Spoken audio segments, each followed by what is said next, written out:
र निर्वाचन खर्चको सन्दर्भमा जहिले पनि यो एकदम चर्को रूपमा उठ्ने प्रश्न र सधैँभरि जीवित रहने प्रश्न र कहिले समाधान नहुने प्रश्न हो।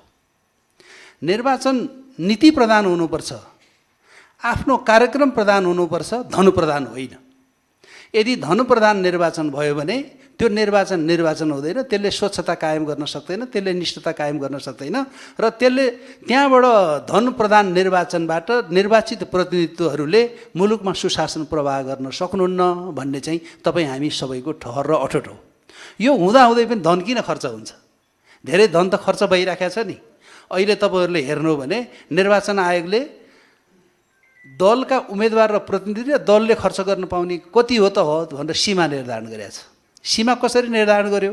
त्यसका पनि वैज्ञानिक कारणहरू छन्। हामीले विश्लेषण गरेर हेऱ्यौँ।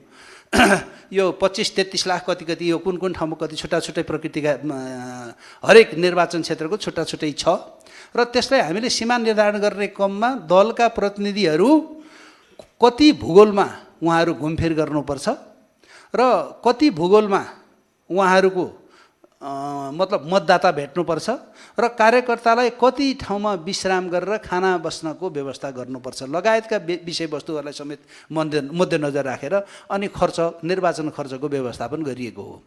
र यो निर्वाचन खर्चको व्यवस्थापन गरिरहँदाखेरि यो विषयलाई दलका उम्मेदवारहरूले हुबहु मान्नुहुन्छ त भनेर भन्दाखेरि कतिपय अहिले यहाँ प्रश्न पनि आयो। निर्वाचन आयोगले दलका उम्मेदवारले खर्च गर्ने त्यो खर्चको चाहिँ ब्याङ्किङ च्यानल मार्फत खाता खोलेर त्यो ब्याङ्क मार्फत खर्च गर्नुहोस् न भनेर हामीले घोषणा गरेका थियौँ। अनि अहिले के प्रश्न पनि आयो भने यो पैसै नहुने मान्छे निर्वाचनमा उठेको छ, उसको त निर्वाचन त्यो ब्याङ्कमा निर्वाचन खर्चको लागि खाता खोल्ने पैसै छैन भने कसरी खोल्ने? यो विषयमा निर्वाचन आयोगले सोचेको छ भन्ने पनि तर्क आयो। जहाँ बिम्ब हुन्छ त्यहाँ प्रतिबिम्ब हुन्छ, त्यहाँ कालोपछि सेतो आउँछ र सेतोपछि कालो हुन्छ, हामी यहाँ सबैलाई थाहा छ।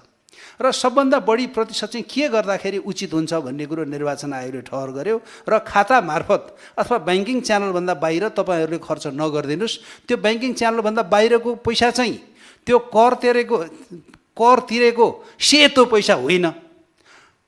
मैले व्हाइट मनी र ब्ल्याक मनी भनेर व्याख्या गरिनँ, सेतो पैसा होइन। त्यसैले कालो पैसा पनि खर्च हुने सम्भावना भएको हुनाले ब्याङ्किङ प्रणाली मार्फत मात्रै खर्च गरिदिनुहोस् है भनेर हामीले निर्वाचन आयोगले राजनीतिक दलका व्यक्तिहरूसँग छलफल गरेर बनाएको आचार संहिताको परिधिभित्र रहेर अनिखेरि दलहरूलाई आग्रह गरे हो।